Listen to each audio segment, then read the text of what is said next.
नमस्कार, राधे राधे। जो 2017 के आपके महिला पर्यवेक्षक के ओल्ड पेपर सॉल्व कराने की श्रृंखला में लेके आया हूँ, उसमें ये जो है पांचवा पार्ट है उसका। इसमें हम 15 प्रश्नों को करेंगे और ध्यान रखें, न केवल 15 प्रश्न होंगे, उस एक प्रश्न को कराऊंगा तो उससे संबंधित कम से कम 10 से 15 क्वेश्चन उस एक प्रश्न में आपके समाहित हो जाएंगे। इसलिए अपनी कुर्सी की पेटियां थाम के बिल्कुल शांति से इसको पढ़िए अच्छे से, क्योंकि आपके एग्जाम में कम से कम 7 से 8 क्वेश्चन केवल इसी वीडियो से पक्के हो जाएंगे अगर आप पूरे होश पूर्वक पढ़ेंगे तो।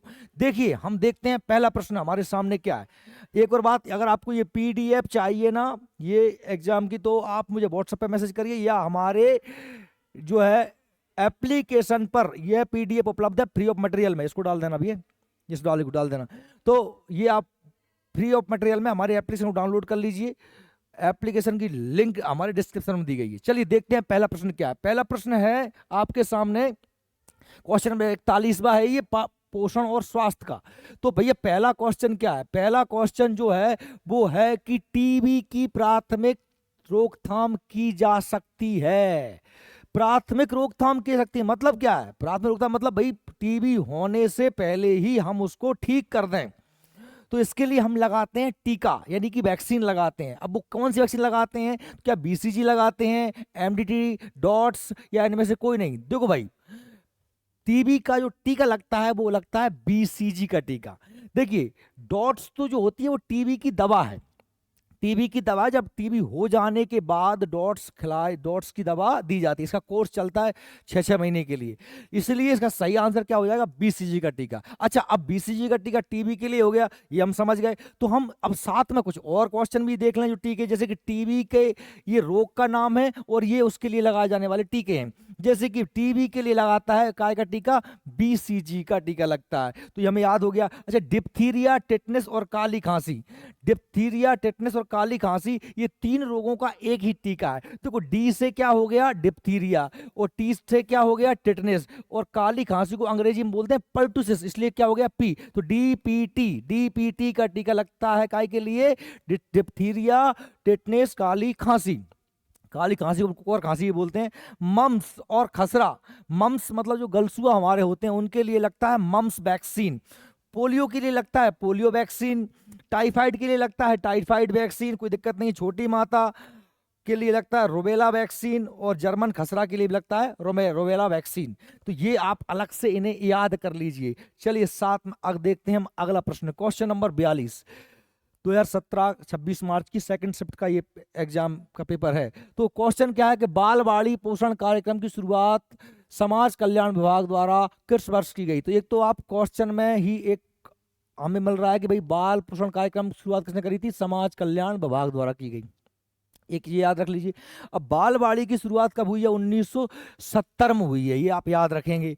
अलग अलग कार्यक्रम कब हुए हैं, ये कार्यक्रमों को मैंने आपको पिछले जो पार्ट्स थे उनमें एक पूरा चार्ट दिया था, और हमारी बुक में भी हैं, और आपके पास जो बुक है उसमें दिए नहीं मिल रहे हैं तो गूगल पर सर्च कर लीजिए स्वास्थ्य कार्यक्रमों को, और उनको एक लिस्ट बना के मैंने दिए हैं पिछले उसमें पूरे कार्यक्रम, वो आप देख सकते हैं।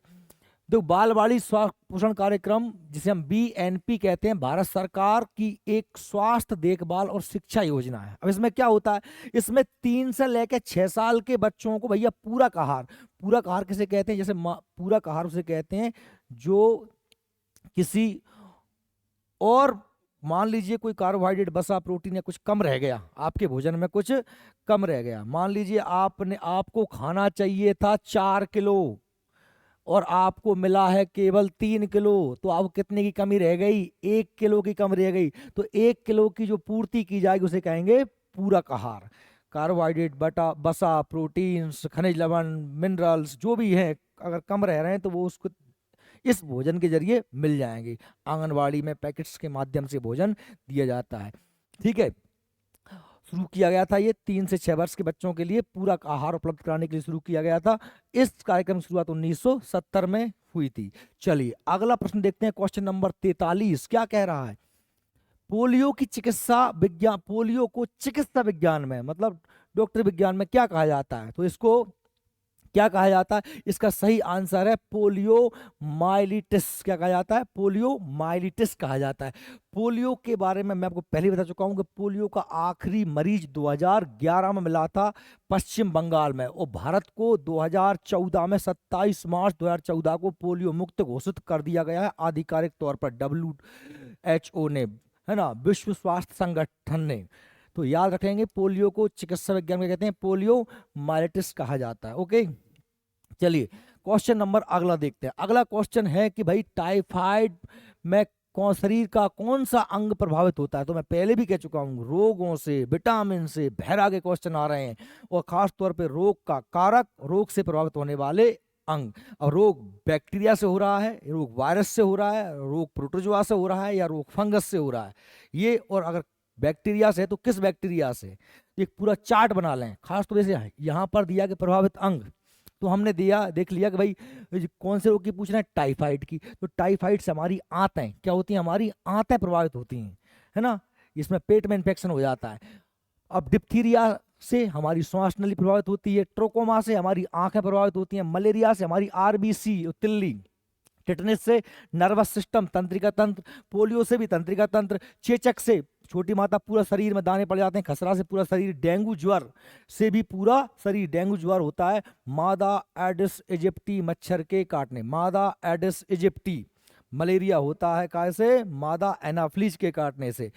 प्लेग में फेफड़े और लाल रक्त कणिकाएं, निमोनिया में फेफड़े, टीबी में फेफड़े, 6 रोग माने टीबी में भी फेफड़े, तपेदिक भी बोलते हैं, काली खांसी फेफड़े और गला, दमा में भी फेफड़े, इन्फ्लूजा में श्वसन तंत्र, फ्लू में श्वसन तंत्र, रिकेट्स हड्डियां, एथलीट फुट जिसे हम क्या, इसमें क्या होते हैं? पैर, घेंगा में थायराइड ग्रंथि गला सूज जाता है, पोलियो में पीलिया में यकृत लीवर, और दांत खाज में त्वचा, पायरिया में मसूड़े, है ना, से खून आता है, एड्स में प्रतिरक्षा प्रणाली, मतलब हमारी RWBC, खासतौर पे याद रख लेना, WBC श्वेत रक्त कणिकाएं उससे प्रभावित होती हैं, और इसी के कारण क्या होता है कि हमारे शरीर में रोगों से लड़ने की क्षमता नहीं बचती।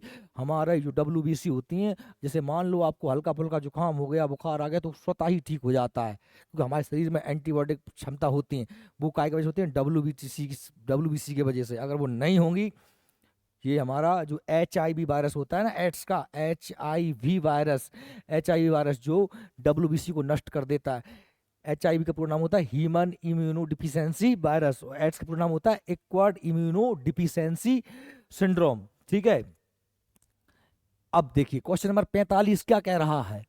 BCG गट्टिका किस रोग के बचाव के लिए? देखो ये क्वेश्चन दोबारा आ गया, अभी आया था कि 6 रोग, टीबी, ट्यूबरक्लोसिस, माइक्रोबैक्टीरियम ट्यूबरक्लोसिस, सारे टीके, टीबी, BCG, डिप्थीरिया, टिटनेस, काली खांसी के लिए DPT, मम्स के लिए मम्स का खसरा, पोलियो का खसरा, पोलियो का वैक्सीन, टाइफाइड की वैक्सीन, छोटी माता rubella vaccine, German rubella vaccine. ठीक है, तो ये तो क्वेश्चन रिपीट है।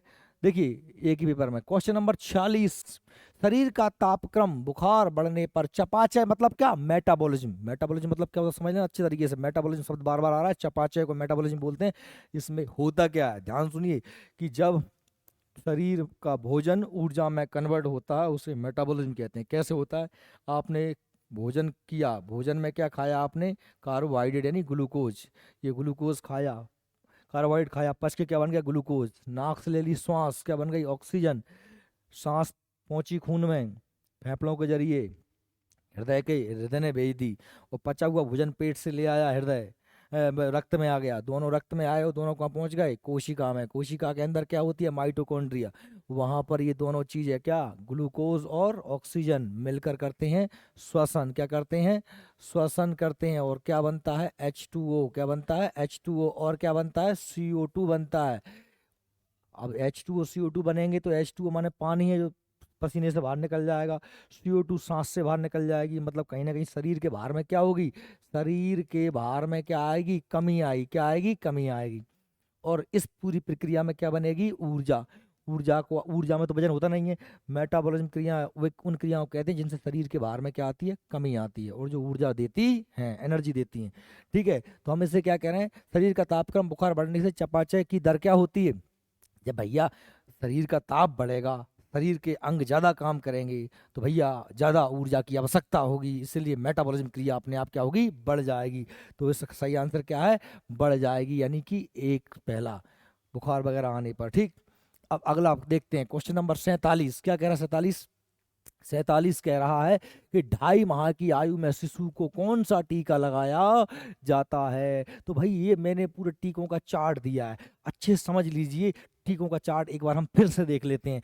भाई जो टीकों के चार्ट होते हैं, टीके दिए जाते हैं, वो या तो मुंह से पिलाए जाते हैं या फिर इंजेक्शन के द्वारा दिए जाते हैं। इंजेक्शन के द्वारा भी दिए जाते हैं तो दाएं हाथ में या बाएं हाथ में या दाएं हाथ में, बाएं हाथ बाएं पैर, दाएं हाथ दाएं पैर में, और फिर अलग अलग समय में दिए जाते हैं। इस चार्ट से याद करेंगे। पहले हम बात करते हैं कि मुंह से कौन कौन से टीके दिए जाते हैं। तो मुंह से दिए जाते हैं 3 टीके, विटामिन ए, पोलियो और रोटा वायरस। इनकी बूंदें दी जाती हैं ओरल। विटामिन ए 9 तथा 16 से 24 महीना में 2 बार 2 खुराकें दी जाती हैं। ठीक है, 1 से 2 ml दी जाती है। पोलियो की जन्म के समय 6 महीने, 6 सप्ताह में, 10 सप्ताह में, 14 सप्ताह में, या फिर 16 से 24 माह में दी जाती हैं इसकी खुराकें। इसकी केवल 2 बूंद, कितनी बूंद दी जाती हैं, 2 बूंद दी जाती हैं। रोटा वायरस ये 6वें, 10वें सप्ताह और 14 सप्ताह में दी जाती हैं। इसकी दी जाती हैं 5 बूंद, कितनी दी जाती हैं, 5 बूंद दी जाती हैं। ठीक है, अब हम देख लेते हैं सबसे पहले ये हिस्सा इसका कौन सा है। ये हिस्सा इसका है दायां हिस्सा, क्या है, सॉरी बायां, कौन सा हिस्सा है, बायां हिस्सा। बाएं, अब बाएं बाएं पैर में और बाएं हाथ में देख लेते हैं। तो बाएं हाथ में लगता है केवल एक टीका, बाएं हाथ में केवल लगता है एक टीका लगता है, वह BCG का, जो टीबी का टीका होता है। ये जन्म के समय लगाया जाता है, जन्म के समय लगाया जाता है, 5 ml लगाया जाता है ना, 0.05 ml से लेकर 1 ml तक लगाया जाता है। जन्म से, जन्म के समय लगता है। बाएं हाथ में केवल एक ही टीका लगता है, BCG का टीका। बाएं पैर में 3 टीके लगते हैं, याद रख लेना। एक तो पेंटावैलेंट लगता है, दूसरा हेप हेप का टीका हेप बी लगता है, और तीसरा लगता है DPT का टीका। मात्रा याद ना हो तो कम से कम पेंटावैलेंट, हेप बी और DPT का टीके ये कायम लगते हैं, बाएं पैर में लगते हैं इंजेक्शन के द्वारा। अलग अलग सबकी मात्रा होती है। पेंटावैलेंट 6वें सप्ताह, 10 सप्ताह, 14 सप्ताह में लगता है। हेल्प बी जन्म के 24 घंटे के अंदर लगता है हेल्प बी का, और DPT का लगता है 16वें महीने में और 24वें महीने में।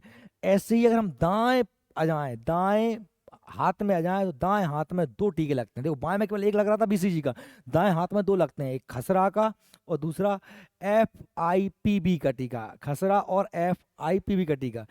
खसरे का टीका जो लगता है वो 9 महीने में और 16वें और 24वें महीने लगता है। FIPB का जो टीका होता है वो 6वें तथा 14वें सप्ताह में लगता है। दाएं हाथ में केवल 2 लगते हैं, खसरा और FIPB का टीका, और दाएं पैर में केवल 1 लगता है, दाएं पैर में 1 लगता है। PCB का टीका 6वें, 14वें और 9वें माह में लगते हैं। एक बार रिपीट करते हैं। मुंह से 3 लगते हैं, vitamin A, polio, rota virus. दाएं हाथ से केवल, बाएं हाथ में केवल 1 लगता है, BCG। बाएं पैर में 3 लगते हैं, पेंटावैलेंट, हेप बी, DPT। दाएं हाथ में 2 लगते हैं, खसरा और FIPB का, और दाएं पैर में केवल 1 लगता है, PCB का टीका। अब प्रश्न पे चलते हैं। 2.5 माह के शिशु को कौन सा टीका लगाया जाता है, तो लगाया जाता है DPT का टीका। क्या लगता है, DPT का टीका। ये देखिए दाएं पैर में लगता है DPT का टीका।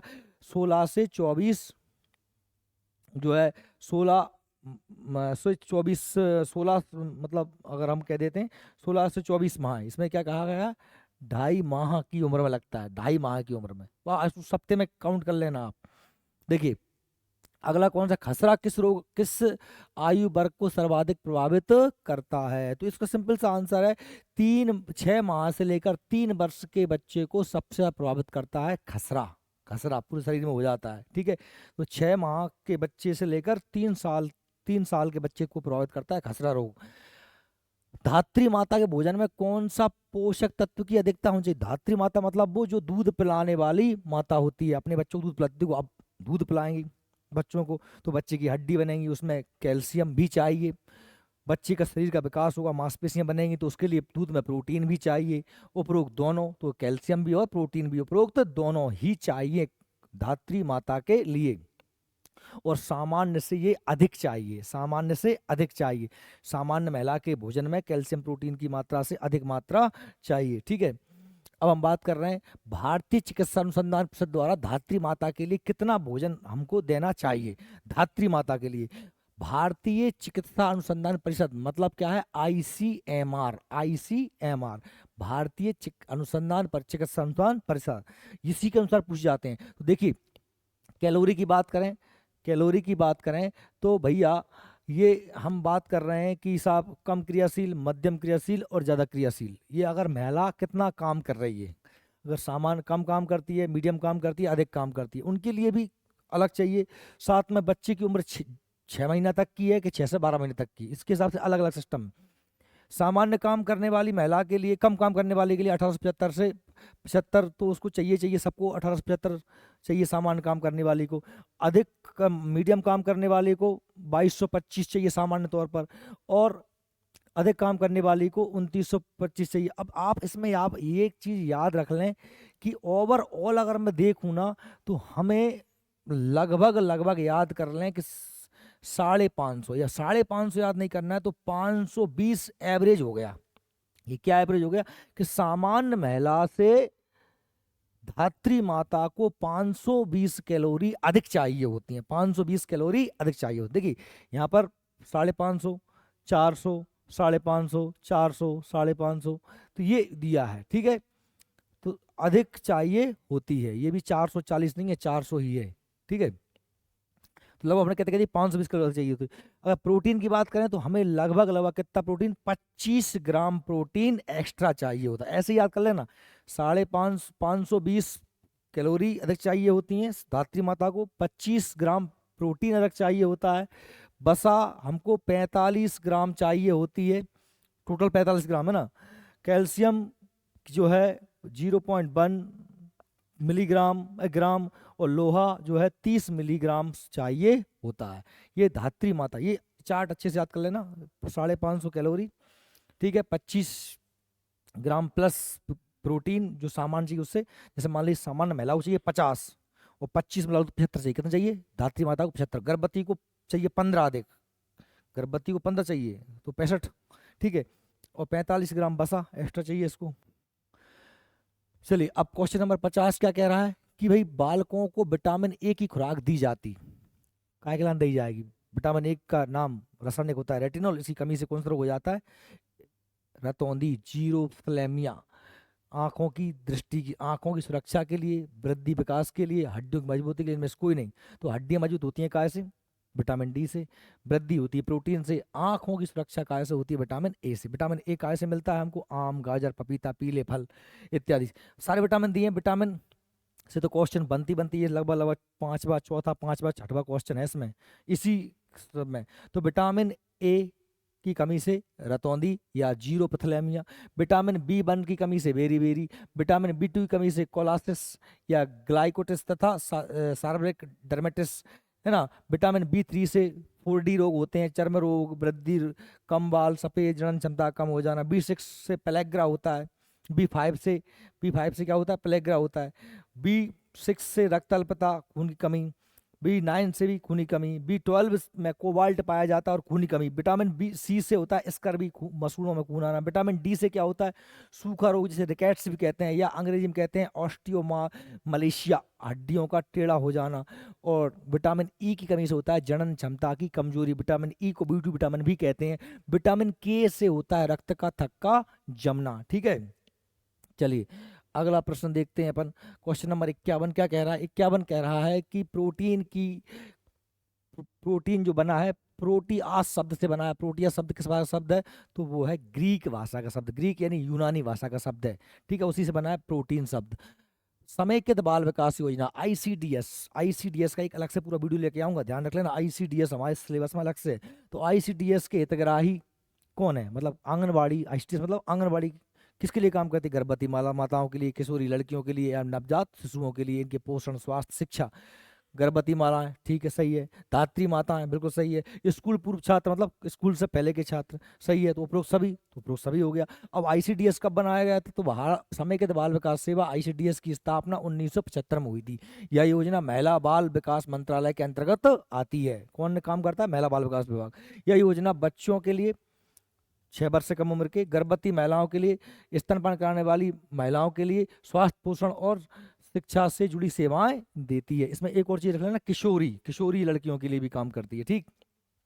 क्वेश्चन नंबर 53 क्या कह रहा है भाई, किस व्यक्ति की क्रियाशीलता बढ़ने पर प्रोटीन की मात्रा बढ़ती है, घटती है? क्या कह रहे हैं, किसी व्यक्ति की क्रियाशीलता बढ़ने पर प्रोटीन की मात्रा बढ़ती है, घटती है, स्थिर रहती है, इनमें से कोई नहीं। देखो बता रहा हूँ, क्रियाशीलता के लिए मतलब किस लिए, मतलब क्या, आदमी बहुत ज्यादा काम कर रहा हो, बहुत ज्यादा काम कर रहा हो तो मतलब का भाई, काम करने के लाने का चाहिए होता है एनर्जी, और एनर्जी कहाँ से मिलता है, कार्बोहाइड्रेट से। प्रोटीन को कोई लेवो देवो नहीं है, प्रोटीन काम करो शरीर के बढ़ाओ। तो चाहे तुम काम कम करो चाहे तुम ज्यादा काम करो, प्रोटीन का इससे कोई मतलब नहीं है। इसलिए प्रोटीन की मात्रा कैसी रहती है, स्थिर रहती है। क्या रहती है, स्थिर रहती है। ठीक है। अगला देखो, पल्स पोलियो अभियान का प्रथम चरण कब प्रारंभ हुआ था?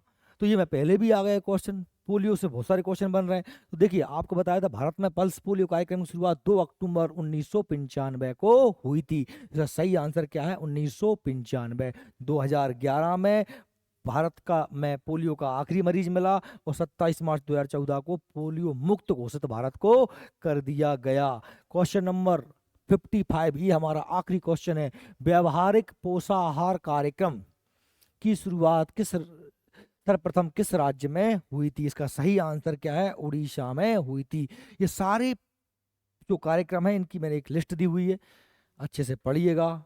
और आपको ये पीडीएफ चाहिए तो हमारे ऐप पर प्राप्त करिएगा।